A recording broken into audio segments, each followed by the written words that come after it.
Ok, très bien. Donc voilà, je vous parlais de l'importance de véritablement de cerner le sujet de votre intervention et d'insister auprès de la personne qui vous invite à prendre la parole, un journaliste, un organisateur de conférence, qu'il en soit, pour savoir véritablement quelles sont les personnes qui vont constituer votre auditoire. Ensuite, une fois que ceci est connu, 3 réflexes à adopter. Je parle de réflexes. La prise de parole en public est tout sauf de l'improvisation. C'est absolument tout sauf de l'improvisation. C'est quelque chose qui se prépare, c'est quelque chose qui se rédige, c'est quelque chose qui se pense, c'est quelque chose qui se structure. C'est beaucoup de travail en fait.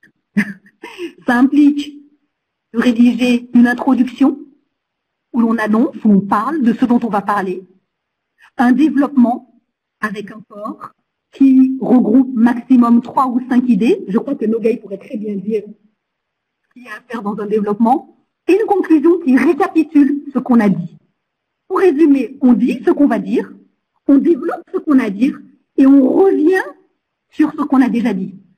C'est une des meilleures façons d'être plus ou moins sûr, à un faible pourcentage, que les personnes qui sont dans votre auditoire ont bien compris là où vous vouliez en venir.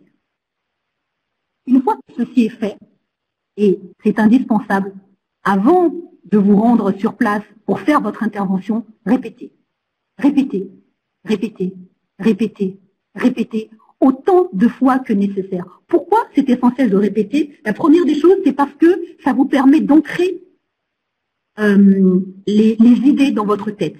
Et ça va fluidifier votre discours.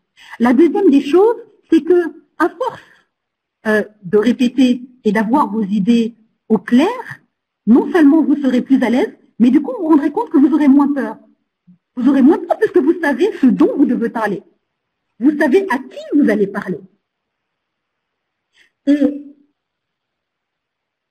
à ce moment-là, vous serez plus à l'aise. Mais tout à l'heure, nous aurons l'occasion de revenir sur, on va dire, les techniques de gestion du stress, si c'est nécessaire. Oui, il va falloir que je conclue, ça y est, j'ai presque terminé. Ensuite, adopter une posture gagnante.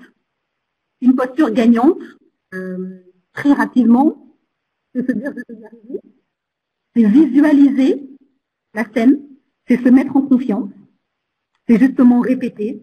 Et le jour J, c'est écouter une musique qui nous plaît, c'est se détendre et se dire que forcément, si on a été s'exprimer sur un sujet, c'est qu'on est bon. La personne qui vous invite, elle n'est pas débile. Si elle vous invite et qu'elle vous demande de venir témoigner sur un sujet, a priori, vous connaissez votre sujet. Et si vous le connaissez, présentez-le et défendez-le. Slide suivante. Ben, je passe sur l'autre slide puisque j'ai peu de temps. Pour conclure, alors ma conclusion, elle était où? Un certain nombre de choses à dire, oui. Alors pour conclure, je vous dirais qu'effectivement, il y a des freins de taille. On les a vus, on les a identifiés, et très certainement, vous me direz tout à l'heure qu'il y en a de plus importants.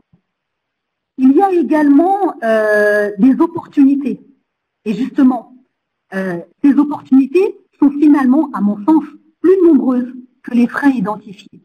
Et par contre, du moment où ces opportunités sont plus nombreuses que ces freins, il me semble qu'il nous appartient à nous, comme il est indiqué dans cette belle carte que j'avais reçue le 8 mars dernier, femme, lève-toi et saisis les opportunités qui s'offrent à toi. Voilà, je vous remercie de votre attention. Je suis désolée des problèmes que nous avons eus. J'espère que vous avez pu suivre un maximum d'éléments. Puis Joël, je te redonne la parole.